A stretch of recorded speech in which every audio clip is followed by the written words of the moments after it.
അസ്സലാമലൈക്കും, good morning all. എല്ലാവർക്കും സുഖമെന്ന് വിശ്വസിക്കുന്നു. അതിലിപ്പോൾ തണുപ്പ് തുടങ്ങി. അത്യാവശ്യം നല്ല ക്ലൈമറ്റ് ചേഞ്ച് ഉണ്ട്.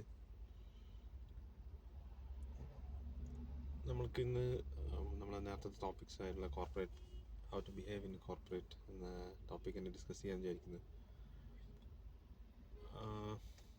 ഇന്ന് ഡിസ്കസ് ചെയ്യാൻ പോകുന്ന headline like be a likeable person in the office. നമുക്കറിയാം, the basic thing of a promotion is not your capability or your എന്താ പറയുക, നമ്മുടെ കഴിവുകളും നമ്മുടെ ഡിഗ്രികളും ഒക്കെ ഒരു മാനദണ്ഡമാണെങ്കിൽ പോലും if you are likable, you are more likely to get a promotion in the office. ഇതിനർത്ഥം you should നമ്മൾ ഒരാളെ സോപ്പിട്ട് പിടിക്കാന്നുള്ളതല്ല അർത്ഥം.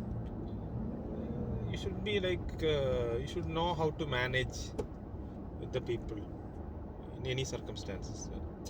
അതായിരിക്കാം ഇതിന് കുറച്ചുകൂടി നല്ല ഡെഫിനിഷൻ എനിക്ക് തോന്നുന്നു. കാരണം പലരും വിചാരം നമ്മൾ ഒരാളെ സോപ്പിട്ട് പിടിച്ചാൽ എന്തെങ്കിലും കാര്യം നടക്കും. പക്ഷേ അതൊക്കെ ഒരു ടെമ്പററി ഇതിൽ വേണമെങ്കിൽ നടക്കുമായിരിക്കും. പക്ഷേ if you look into എന്താ പറയുക, കുറച്ചുകൂടി ഒരു ഫ്യൂച്ചർ കണ്ട് നമ്മൾ എപ്പോഴും ഒരേ കമ്പനിയിൽ സ്റ്റേ ചെയ്യാൻ നിർബന്ധമൊന്നുമില്ലല്ലോ. അപ്പോൾ എപ്പോഴും ഞാൻ പറയുന്നത് നമ്മുടെ ഒരു പേഴ്സണാലിറ്റിയിൽ എപ്പോഴും ഒരു ബി ലൈക്കബിൾ നേച്ചർ എപ്പോഴും വേണം. അത് നമുക്ക് നല്ലപോലെ ഗുണം ചെയ്യും. ഒരു എന്താ പറയുക, likeable in A sense I have told ഒരു നമുക്ക് കാര്യം പറയാനറിയണം, പക്ഷേ ഹേർട്ട് ചെയ്യാതെ പറയാനറിയണം. ഓക്കെ, നമുക്ക് നോ പറയാൻ പഠിക്കണം. പക്ഷെ അതിനും എന്താ പറയുക, ഒരു there are a lot of technique to say no.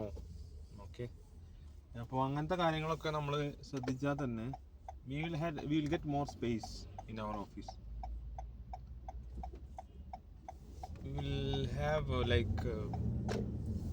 എന്താ പറയുക, more advantage than others actually in this scenarios and all. So be likable. Thank you all.